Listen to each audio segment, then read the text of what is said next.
Alors, mesdames et messieurs les journalistes, un conseil des ministres s'est tenu ce jeudi 5 septembre 2024 de 11 h à 13 h au palais de la présidence de la République. Nous avions un seul point à l'ordre du jour, notamment les échanges entre son Excellence, Monsieur le Président de la République, et Monsieur le Premier ministre, chef du gouvernement. À l'entame du Conseil, le Premier ministre, chef du gouvernement,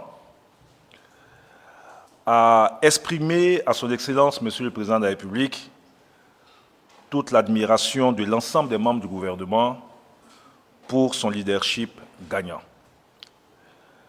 Le Premier ministre a exprimé au chef de l'État l'engagement du gouvernement à poursuivre les chantiers en cours au niveau socio-économique, conformément à l'adresse à la nation qui a été faite par le chef de l'État le 6 août dernier. Ensuite, il est revenu sur les priorités et les défis pour le gouvernement, notamment l'amélioration des conditions de vie de nos concitoyens, le maintien d'un environnement de sécurité pour l'ensemble des populations, l'accélération des projets sociaux dans le secteur éducation, santé, la poursuite donc de la mise en œuvre du programme social du gouvernement et du programme jeune du gouvernement, l'accélération du projet des logements sociaux,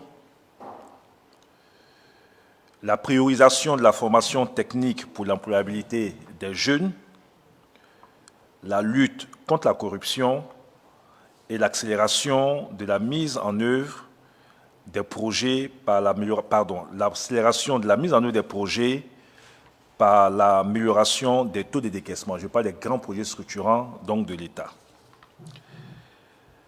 À la suite du Premier ministre, le Président de la République a pris la parole. Il a souhaité une bonne reprise à l'ensemble des membres du gouvernement. Il a salué les performances et les progrès visibles réalisés par le gouvernement. Il a instruit le Premier ministre et l'ensemble des membres du gouvernement à continuer à travailler pour l'amélioration des conditions de vie de nos concitoyens, ainsi qu'à faire régner la paix et la cohésion sociale dans l'ensemble du pays, et ce, dans un contexte sous-régional difficile. Il a particulièrement félicité les forces de sécurité pour l'important travail de sécurisation accompli sur l'ensemble du territoire national. Le Président de la République a souhaité le renforcement de l'action gouvernementale dans les secteurs à fort impact, notamment le renforcement du suivi des projets visant l'amélioration de la production et la distribution des produits vivriers, en mettant un accent particulier sur la conservation et l'information, ce dans le cadre donc de la lutte contre la vie chère. Le Président de la République a aussi instruit le gouvernement à l'effet d'accélérer le programme de logements sociaux. Le Président s'est félicité de la mise en œuvre du programme national du gouvernement sur la période PND, Programme national de développement, sur la période 2020-2025, et a instruit le Premier ministre et l'ensemble du gouvernement à l'effet de préparer le prochain PND 2026-2030. Il a exhorté à rendre plus robuste la mobilisation des ressources internes à travers l'amélioration de la base de prélèvement fiscal sans augmenter les taux d'imposition.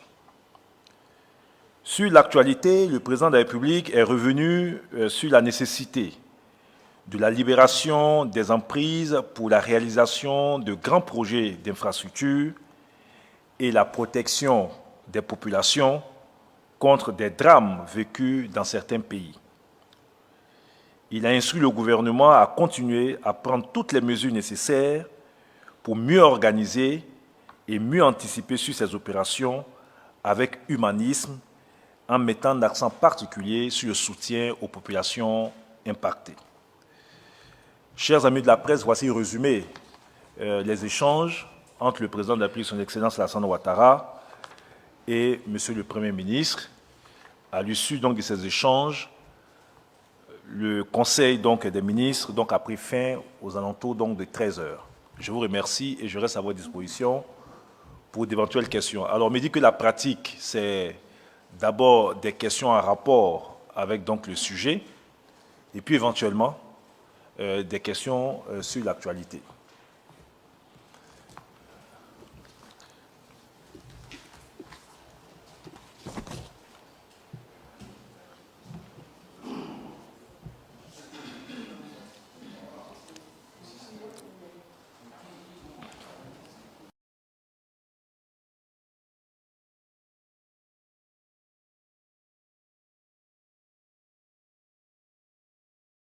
Bonjour Monsieur le ministre, Venant Sakar, journaliste pour le quotidien L'Inter.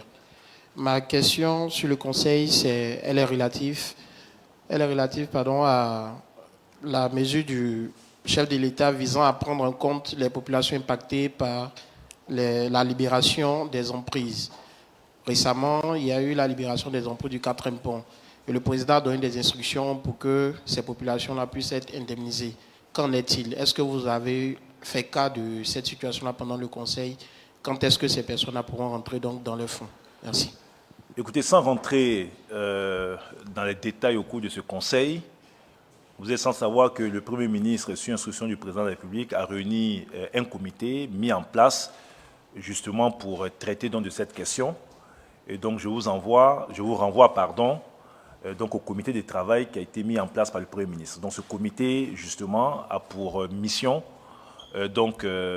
d'explorer toutes les voies de solution et de prendre toutes les mesures nécessaires pour un accompagnement donc des populations impactées par la libération donc des emprises.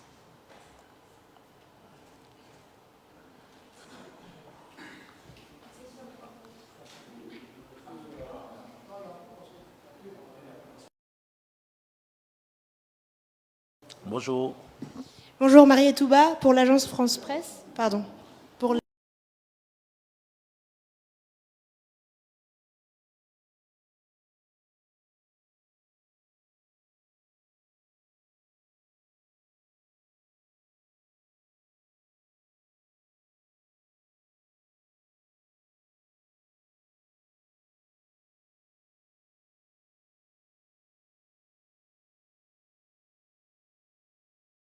ne protège peut-être pas assez les droits des personnes homosexuelles. Quelle est la position du gouvernement à ce sujet? Est-ce qu'il y a quelque chose qui va être fait? Merci. D'abord, dire que nous sommes dans un état de droit, nul n'a le droit de se faire justice. Et ça, il faut le savoir. Et la Côte d'Ivoire, les lois ivoiriennes protègent tous les citoyens.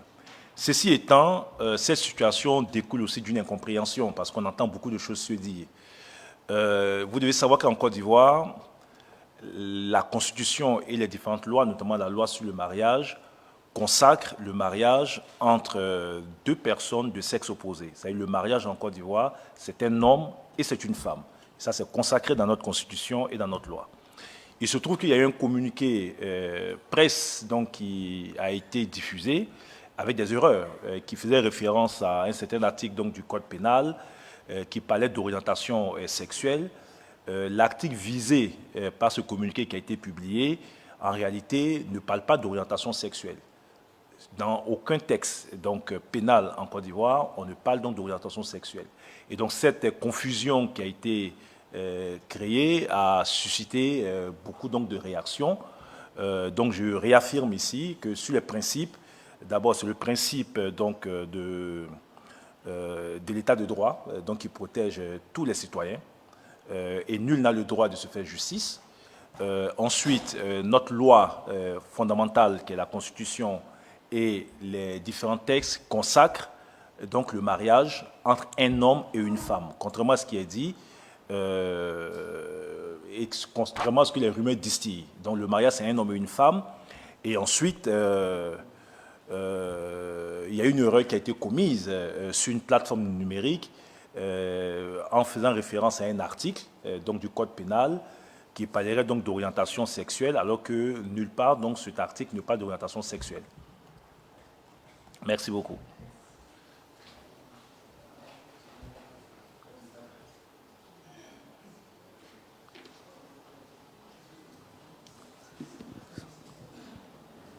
Bonjour, monsieur le ministre. Bonne reprise à vous, monsieur le ministre. Merci beaucoup. Et quand on parle de rentrée, moi, je vais plutôt me pencher un peu sur la santé. Aujourd'hui, il y a les agents contracteurs de la santé du sud du Yopougon qui ont initié une journée de protestation. Ça fait 15 mois qu'ils n'ont pas encore été payés. 15 mois, je le dis. Et c'est bientôt la rentrée. Parmi eux, j'ai vu certains sur le terrain, ils sont malades. Ils n'ont pas d'argent pour se soigner. Il y a d'autres qui n'ont pas d'argent pour mettre leurs enfants à l'école. Qu'est-ce que le gouvernement répond à cela? Merci. D'accord. Alors... Je suis Francis Kofi, journaliste, reporter à Live TV. Alors, je comprends la sensibilité de la question, hein, mais vous comprenez que le Conseil de ministres aujourd'hui a été exclusivement consacré aux échanges entre le président et le Premier ministre et n'a pas été l'occasion de rentrer en profondeur sur certains sujets. Mais je reste persuadé que le ministère de la Santé a pris le devant sur ces questions-là et je vous inviterai à prendre attache avec le ministère de la Santé qui est en charge de la question et qui pourra peut-être vous donner des informations beaucoup plus précises. Si vous avez des difficultés, je pourrais faciliter un rendez-vous pour vous au ministère de la Santé. Merci beaucoup.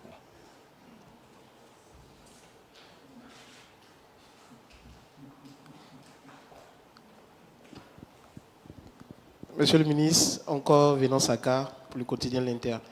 Certes, vous l'avez dit tout à l'heure quand vous répondiez à mon confrère, le Conseil a porté sur les échanges entre le chef de l'État et le Premier ministre.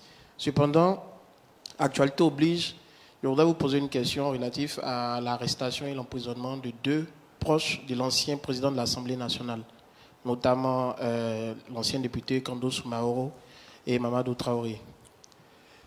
Dans cette affaire, il leur est reproché le fait de vouloir remettre en marche un appareil politique dénommé GPS que eux qualifient de mouvement. Non pas de mouvement, d'organisation, une association qui a été dissoute par la justice ivoirienne. Vous, en tant que gouvernement, qu'est-ce que vous répondez à ces personnes qui disent que la loi n'aurait pas été respectée dans ce cas de figure? Vous devez accepter que nous sommes maintenant dans un état de droit qui consacre la séparation des pouvoirs et nous avons une position constante que je vais répéter. À partir du moment où une affaire est judiciarisée, il ne revient pas au gouvernement d'émettre de commentaires sur les décisions de justice. Donc, ce sont des décisions de justice. Au nom de la séparation du pouvoir, le gouvernement ne peut pas émettre d'avis et se refuse d'émettre des avis sur les décisions de justice.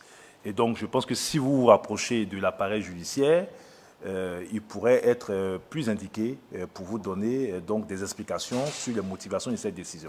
Donc, on n'a pas de commentaires sur les décisions de justice. C'est une position constante.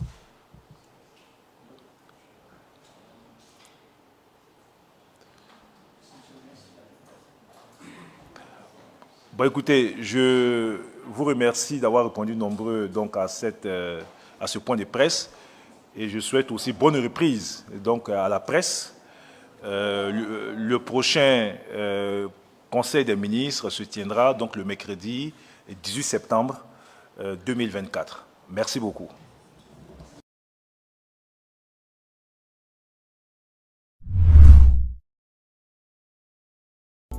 Abonnez-vous pour plus d'informations.